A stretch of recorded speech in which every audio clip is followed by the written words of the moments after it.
Welcome to the HR Empowerment Podcast, where we will uncover strategies and new insights from HR professionals who discuss up-to-date regulations, best practices, and the most pressing topics like diversity and equity, leadership, dealing with difficult situations, and much more that affect your bottom line and business. Thanks for joining us. Hey everybody, Wendy Sellers here. Welcome back to HR Empowerment. I am so excited to interview our guest today from across the world from where I am in Florida, the United States. Today we have Georgina Woodley, who is the Chief Insights Officer at Custology Insights, and she brings more than 20 years in customer psychology and market research. Welcome to the show, Georgina. Thank you for your time today. Thanks so much, Wendy. It's such a pleasure to be here. Thank you. Tell our listeners about yourself and how you got to where you are now. Yeah, great. Well, and just to mention, I'm coming in from Perth, WA, so a little bit across the world. But my background, I started my career in consulting and but very, much more interested in strategy, marketing strategy as opposed to kind of corporate strategy. So that led me into strategy roles. And then I think most people in market research kind of find it's a bit of a passion industry as opposed to one you go to uni for exactly. Yeah, I would imagine so. Yeah. And so, I've loved helping my clients over the years with customer experience, but also testing products and product innovation and so forth. And over the time that I've worked in that space, so I became really fascinated by the interplay of customer experience and the relationship between staff experience. And I became aware of some of the gaps in, I guess, what we're doing. And that led me to develop what I'm terming human energy intelligence, which is just really designed to plug those gaps. So recently I've developed something called Joyometer because my passion is about lifting the level of joy in organizations and the impact that has on their customers as well. And I think, when we have more joy in our world, we just naturally, we perform better, life is better, and it's, customer experiences are better as a result. And I think, so many so many people are looking to escape the corporate life because of the stresses and the pressures and so forth. But my passion is, let's make it better. Yes. Obviously people still will want to move on, but, let's look to fix it at the source. So that's my mission and my passion. I love it. I love the concept of joy and connecting it to not just making our customers happy, but how about our employees too? Wouldn't that be wonderful? And so that brings me to our theme today about, the fact that employee capacity and employee commitment are not the same. And I think this goes right into your whole joy conversation about, why the hidden cost of reduced human capacity, in this case, employee capacity, it matters way more than leaders think. So my first question for you is that when an employee becomes quieter, maybe less decisive and more reactive, they often have more mistakes, which they might hide, right? And managers often label them as disengaged or difficult, right? So my question for you, Georgina, is how can leaders distinguish a motivation or an accountability problem from an employee temporarily operating with a reduced human capacity? Yeah, and I think this is the great opportunity for leaders and organizations is to unlock that capacity. And I think the first thing we really need to do is distinguish between capability and capacity. So capability is what someone knows and can do, and that really tends to be relatively stable. But human capacity is how much of that capability they can access at a particular moment, and that can expand and contract considerably day to day, even within a day. So if a previously capable employee who's been reliable, if they suddenly become quieter, less decisive or a bit more error prone, that changes information. And it doesn't automatically mean that they've stopped caring or that accountability is unnecessary, but it means the leader needs to understand what's changed before deciding what the behavior means. And so I would encourage managers to become curious about three things. And that's firstly, what's changed in the work environment? Is there something that's shifted? Are the priorities unclear? Has the workload increased? If they are interfacing with customers, have the customer dynamics changed? So forth. So look into firstly inward in the organization, and then having a look at what might have changed in that person's inner world. And that's not intrusive, not meaning to be intrusive at all, but people don't leave their health problems or their financial pressures or their problems at home. They bring them to the door every day. And so the third thing to look at is this an individual pattern, or is this something that's occurring across the team? So that really, if we see that several capable people are struggling, then that really points to something systemic in the organization itself. And that's where human energy intelligence adds a lot of value, because it helps leaders look at the beneath the visible behavior and understand the interaction between the organizational issues and the human baseline of its people. It's not designed to diagnose individuals, but looking rather at organizational patterns. So, I mean, we might see something like the joy in the work-life balance is reducing, and we can see also a decline in the level of joy with the work itself. And on the personal side, we could see that things like the opportunities for rest and recharging are lower as well. So that points to we're overworking our people. On the other hand, if we're seeing patterns like people, are suffering in their personal relationships, or they have a poor relationship with themselves, that tells us something different. So it's then about approaching the conversation with curiosity and inviting a conversation. And it's not about excusing, it doesn't remove accountability, and we shouldn't excuse poor behavior.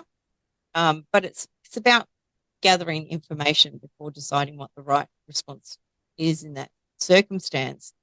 And curiosity is really key, and it's really important to approach that without judgment and to look to understand, because people can get really defensive, particularly about performance conversations, because I mean, as you can imagine, it's a survival instinct. There's something we're at threat if someone's challenging our performance. And I think we've all probably been there, where we, may have something big going on at home and we know that it's impacting our performance, but we don't necessarily want to admit that. So it's easy to become very defensive. Yeah, 100%. Oh my goodness, I could have this conversation with you for hours.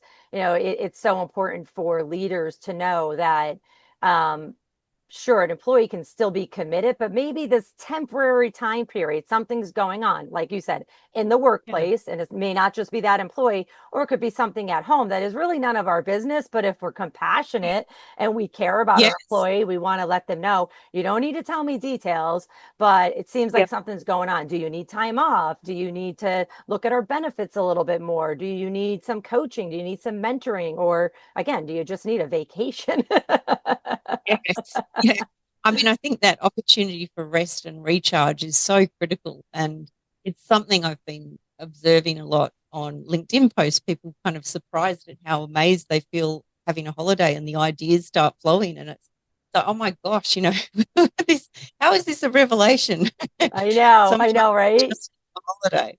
I mean, back here in the United States, there's some Gallup studies that say 50% of employees experience significant stress during much of the previous day. And again, that stress may be personal, but then it's going to affect the workplace. Stress may appear as withdrawal, forgetfulness, irritability, being defensive in meetings, or good old just resistance to change, as well as temporary lack of commitment. So again, folks, our theme today is that employee capacity and employee commitment are not the same.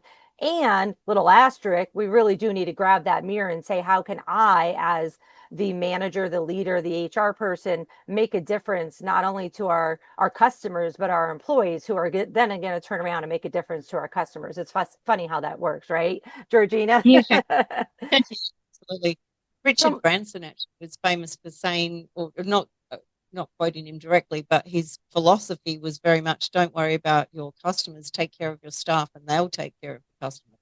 Yeah, absolutely. Absolutely. Well, this leads into my second question for you. What happens to judgment, communication, empathy, and trust when employees or managers as well remain under prolonged stress? And then, the second part of that is, how does that affect everybody? Yeah, and I think firstly, let's qualify that not all stress is harmful. A healthy level of pressure can actually sharpen performance and focus. So, and it's the problem is when it's sustained and accumulated stress without any sufficient recovery. Rest and recharge is so critical. But we often tend to think of stress as psychological, but in reality, it's first and foremost physiological. It's the body's survival response to a perceived threat. And that when the brain detects threat, whether it's from excessive workload, where there's, if there's uncertainty in the organization, constant change, etc., whether it comes from inside the organization or it's coming from home, the brain reallocates its resources. So it does prepare the body for survival. So attention narrows, working memory is reduced, and energy is redirected basically just towards the essential survival functions. Good point. So it's really important. Yeah. So it's really important for people to realize that and understand that it's not necessarily the person's capability that's a problem. It's actually just that capacity, as we've been talking about. So that means when that's active, cognitive functions that are critical for high performance, they're actually just shut down. You have no capacity for creative thinking. You have no real strong capacity for decision making, and emotional regulation becomes harder. So you tend to, then be a little bit shorter, as you were talking about before. And in a customer facing role, that's critical because the energy exchange between people is so important because if you think about it, if you're a staff member dealing with an unhappy customer, that affects your reactions to them. If they're, yelling at you, that's going to cause you to be in a stress state and actually not be as capable of serving them. And the same goes the other way. When you're a little bit shorter with customers, obviously that makes a big difference. In my world, difference I see in scores in customer experience where someone was friendly versus not are phenomenal. Like a lot can be overcome in people's perceptions of their experience if there's just friendliness and empathy. And when you're under that sustained stress, it's just not possible. So that's going to affect everybody in the team because you can't work as effectively. And if you're suddenly a bit shorter with other people, they, react to that. And it becomes this ongoing two-way exchange because energy in a room is, a combination of things. And it's what we bring in reflects back to us as well. Yeah, I think what I'm hearing is that like stress, especially prolonged stress, it can reduce a person's patience, their emotional regulation, and their ability to make really thoughtful decisions, right? Yeah, absolutely. I'll share a little example here. I was on the plane once with the leader of the agency I was working for at the time, and we were on our way to present some results to a big audience. He wasn't presenting the results, I was, and he wasn't really involved with them either. So on the plane, he was rapidly trying to get himself up to speed. And I remember asking him a question about it, his opinion. And he actually said to me, Georgina, right now you're noise, and I just wish you'd go away. And I didn't at the time, obviously. Now, I mean, this was, probably close to 20 years ago. So, I was kind of like, and I looked up to him. He was a very successful person, and I was still fairly junior. But at the end, now I really understand. And I semi-understood it at the time, but not at the same level as I do now. He just had no capacity. Right, because in that he was so stressed that again that emotional regulation kind of went away, and he communicated incredibly abruptly. Hopefully, he thought about that later and said, "Well, I could do that in a different way." But for our listeners and for me and you, we now know that okay, this person's under a great deal of stress right now. Maybe I'll have this conversation with them another time and let them know you need to be a little bit nicer, but I understand. And so it's so funny. I was going to say that. If you have a manager who's doing that, so or anybody in a leadership role or power role, a stressed manager may become very controlling. They may delay their decisions. They may communicate abruptly, like you just mentioned. Yeah. And then those employees that are looking up to them now may stop trusting them and start hiding their own mistakes because they're saying, I don't want to be, yelled at by this stressed out manager. And then it just goes in a big circle where then our customers aren't happy. Yeah, absolutely. And I think, as you say, it undermines the trust. But also, they may not understand that that manager's just under an extreme amount of stress. So Right. they then they lose the respect for that person. They won't necessarily want to follow their instruction and direction. And of course, work's way less joyful. But all of these things, when people are stressed too, so I talked a little bit about front-facing customer roles, but even in the back end, you've got unnecessary errors, rework, etc., and those things can impact customers in different ways. It might result in delays or product defects that need to be sent back, etc. So they're all it all affects every kind of level, and I've certainly worked for organisations where your frontline staff are kind of like the buffer for the back end system being a little bit broken, and customers see that and experience it, and it interrupts the whole process. It makes those frontline staff often much more valuable to the customer, but it's masking a deeper problem. Well, this That's leads why right in. This leads right into my next question, kind of like, okay, so we have this situation, regardless of where the employee or the manager is, but we'll say the employee, even though managers have managers above them, they're having some issues. They're having declining performance, maybe a little bit of an attitude issue as well. What should their leaders do before escalating this to like a discipline or a performance improvement plan? Yeah, and I think this is an area where these escalation responses can actually trigger a complete downward spiral. Because if someone is already struggling because of overload and unclear priorities, and depleted capacity, then you're adding more meetings, reporting, and oversight. It just increases the cognitive load. It makes them feel like their autonomy is reduced, and it can communicate that lack of trust. And we need to remember that actually is inherently stressful, and it can effectively be a threat to that person's survival, which might sound a bit dramatic, but if you think that there is a little bit of a risk that your job is at stake, that becomes a survival instinct. So instantly you've got a capacity reduction in that just by having that conversation. So that employee suddenly becomes more anxious, etc. It just goes round and round. But so really, I think leaders should look to understand before they escalate anything, understand what's happening. So we've already talked a little bit about that earlier, but firstly, looking at what's changed in the organisation, what's changed for that person, and inviting a conversation before we escalate.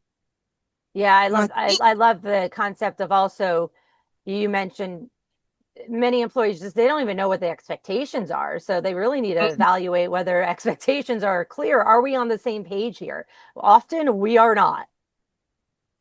yeah, absolutely. And I think that's definitely one of the drivers that Joyometer looks to measure is whether there's clarity in terms of what we're actually asking of people. And I think the key also when you're having those conversations is to remember that I think that the more that leaders understand how stress affects the cognitive ability, the better. It becomes more empowering. But it's really important to understand that could be triggering their survival instinct and that they may not have capacity in the conversation itself. So if you're asking them to come up with creative ways for their performance to improve, they're possibly not going to be able to access that in the moment.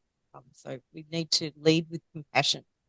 And I think the more that leaders, even though they may not perceive that the employee's job is a threat, we need to reassure and as much as possible provide praise and optimism in that conversation. And rather than kind of criticizing for what they're not doing, more painting the picture and the future of what we want that to look like, what we want their performance to look like. So they're excited about the future direction and not being admonished for what they're not delivering on. Right, absolutely. And so instead of jumping right to a PIP, a performance improvement plan, although I often see that it should be a BIP, a behavior improvement plan. It's not always Yeah, true. performance, it's often Yeah. behavior. And then we put them on something for their performance and changing their metrics. And it's like, no, it's the attitude that needs to be adjusted. And we can help them adjust that attitude, not by just telling them, hey, you have a bad attitude, but of giving them that coaching, resetting expectations, making sure they're not taking on more responsibilities and their coworkers over there are slacking off, right? Because that could be an issue. And then let's face it as well, we can go into deep dive on this, which we won't, but it could also be, a mental or physical health situation, temporary or long term, that they might need some kind of accommodation for. And the manager just may not be trained on that. And that's where we step in, Yeah, folks. That's where HR is needed. yeah, absolutely. And I think this is one of the most important conversations for organizations to be having because in me, I think, in many ways, organizations aren't responsible for the internal state of people. But at the same time, the internal state of those people is directly affecting the capacity of the organization. So, there's a benefit to caring about it and providing support where needed. And certainly here in Australia, we really see that support fall into two buckets, and it tends to be what we call the employee assistance program, which is a bit of a stigma. Nobody really wants to use that service. It's often access to counselling, but it's got that stigma, and nobody wants to admit that they're needing help that badly from their employer. Or training, which is, on the job. I really see that there's an opportunity for organisations to support their staff on that internal state through providing access to resources that can help them solve their own problems or just lift their performance as a human.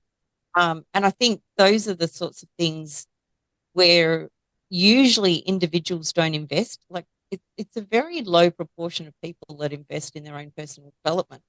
But some of those things are so incredibly powerful. Removing the subconscious beliefs and the blocks that get in the way of people being in their best space, incredibly, incredibly powerful. And that led me to putting those kinds of programs into the transformation initiative because the Joyometer diagnoses the issues, and then of course we need interventions. So some of those things help individuals to kind of get past their own barriers. And as you highlighted, might have, it could be mental stuff. It could be their own relationship with themselves could be really poor, or relationships with others are really poor. And it's not always about the organisation providing those resources for free, but even offering those kinds of programs at discount to employees and encouraging it and making it, accessible and, I don't know, just allowing space for those things to flourish as opposed to just leaving the employee to kind of sort it out on their own. Yeah, absolutely. I have two comments. First of all, for our listeners, especially those in the US, which I'm most familiar with, you referenced the employee assistance program. We have that here too. A long time ago, it used to only be related to healthcare. So you had your healthcare insurance, and then you had this little EAP program in it, and nobody used it. And now you don't even have to have health insurance. A company could just go and buy access to an employee assistance program. Folks, it's not that expensive. There's many options. It's totally worth it. But you do need to explain to your employees that it's confidential, and so that they feel free. Like, okay, no, this is a service to you, for you employee to use over here. We're not doing it internally. Or if you are getting internal reports, then let them know so that it's just crystal clear to say, we're transparent. When you use this, we won't know, or we'll know somebody used it, but we won't know the details. So number one on that. And then the second thing you mentioned about, on the job training, as well as other types of training and development, whether it's management training or just training for their self-professionalism, drives me batty when companies say, sure, we'll get you access to training and development, but you got to do it on your own time. No, we need to be doing it on paid company time. Otherwise, they're not going to do it. And it's Yeah, in the I end agree.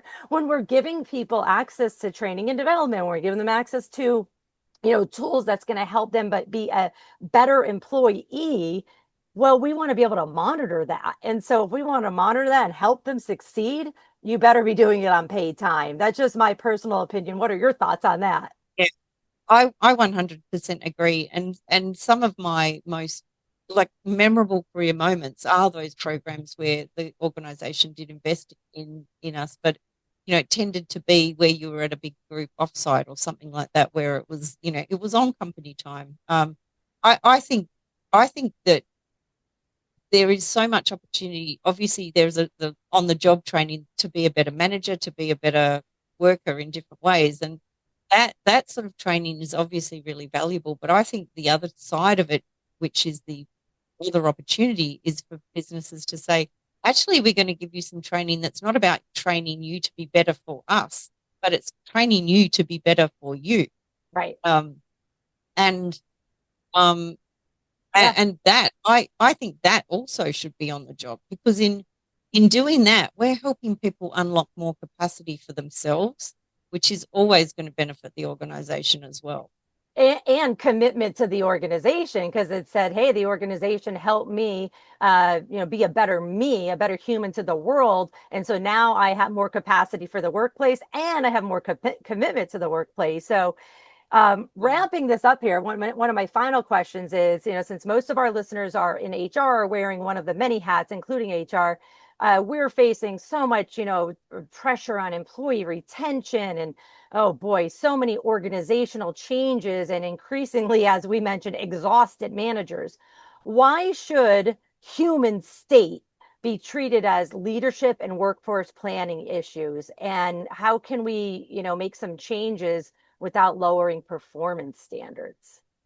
Yeah, and I think that's an excellent question. And I think this is the thing, we know that businesses need ROI, and what the last thing we want to do is be adding more stress to an already stressed and overworked system. But this is a really significant point, because it is, if you think about it, performance isn't driven by strategy, it's driven by the state of the people that are executing it. So, and the organization might not create it, but it inherits the capacity of every single person walking through its doors every morning. So leaders are managing workflows, workforces, number of headcount, etc. But one of the biggest opportunities is to unlock more capacity from within the people that it already has, and to stem the cost, because there's so much.